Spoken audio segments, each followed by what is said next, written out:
The father of an almost 16-year-old boy and a daughter who's 11.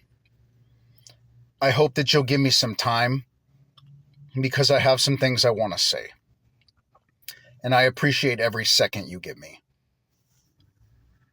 The first thing I want to point out is spoken like a true sociopath. Last night, millions of Americans, like myself, my wife, my daughter, we sat down in front of the television to listen to a man speak who just a few weeks ago we didn't know much about. And I wanted to hear what this man had to say because if I'm going to vote for him and Kamala Harris, we deserve to hear him. And I want you to all close your eyes right now while I say what I'm going to say next.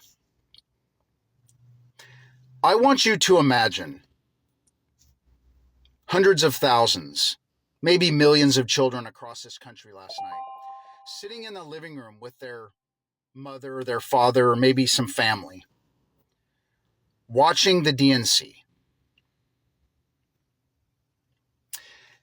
And when Tim Walz came on to speak, they're hearing the words that this man's saying about his experiences, his connections, his love for teaching and coaching and nurturing children, guiding them, being there for them, making sure that he's integral in making their lives better and more comfortable in any way that he has been able to. And then when he started talking about his family, when he pointed out his son, Gus, and his daughter, Hope, when he talked about his experiences with his wife, the years of fertility treatments, and how hard it was going through that experience. And then saying to his family in front of millions of Americans that they are his entire world, like a good father should.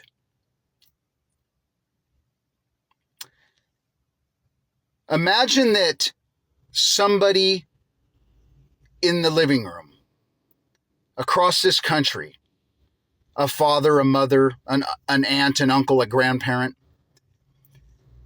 seeing that bond and that raw emotion coming from that young man, that spontaneous raw emotion at hearing how much his father loved him. Imagine somebody in that living room saying, "That's weird."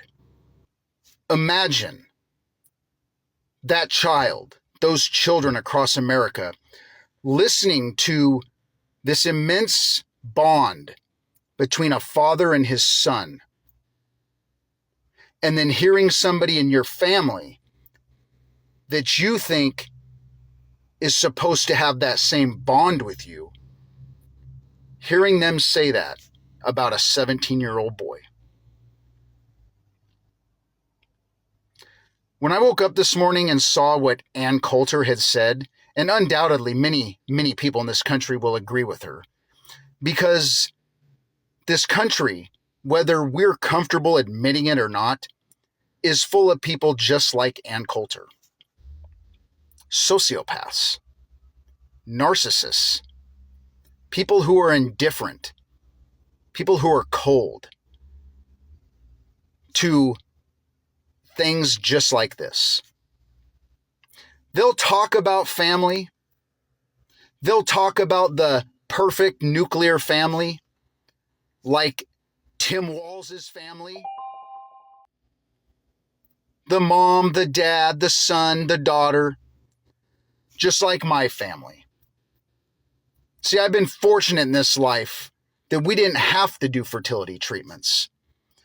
We were blessed to be able to have a daughter and a son. My wife almost didn't survive the birth of my son. And we didn't know for years if we wanted to have another child because of the trauma that caused. And when we decided to have another child, we knew the possibilities from what happened with my son.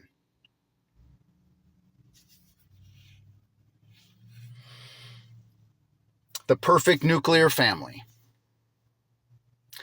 And then people just like her, what do? They come on social media and mock a child, a 17-year-old boy,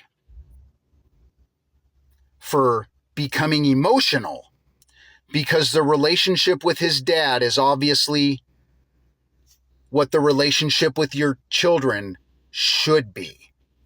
And what they'll tell you they expect of a perfect little nuclear family.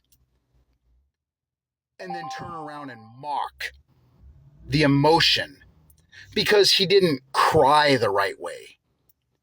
He didn't give a Matt Damon Good Will Hunting performance to earn their respect. He didn't cry the right way. He was weird in how he cried. And you know what is really frustrating? How many people I've seen coming on social media saying, yeah, but Gus is neurodivergent. Explaining. Feeling like they have to explain to these sociopaths and narcissists why it is a 17-year-old boy is crying when his fucking dad tells him he loves him and he's his whole world. And you know why people are having to explain it? Because we live amongst these people. We grew up in families with these people. This is a reality in this world. Sociopaths and narcissists, psychopaths are everywhere. They're your mothers and fathers. They're your brothers and sisters. They're your friends. They do the same thing as these people do. What Ann Coulter said, there's people all across this country who will say the same thing. And their mothers and fathers, their brothers and sisters and grandparents, aunts and uncles, cousins, nephews, nieces, they're human beings who think like that. That a young man overcome with emotion because of the strong bond he has with his dad is weird. Utterly shameless. And people wonder why. We have a country where the needs of the American people aren't met.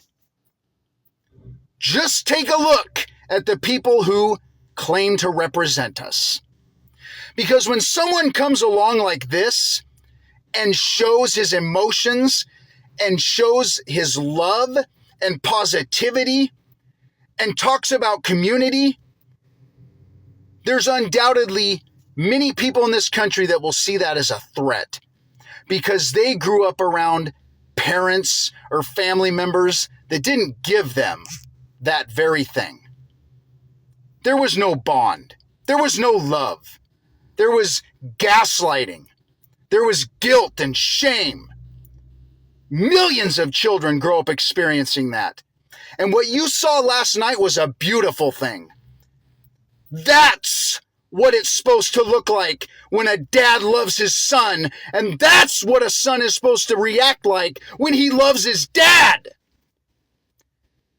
And if he didn't give the perfect performance and cry just the way you think he should cry, and then you have to come on here and justify, oh, well, he has this and that, and that's why he reacted that way, you're adding to the problem.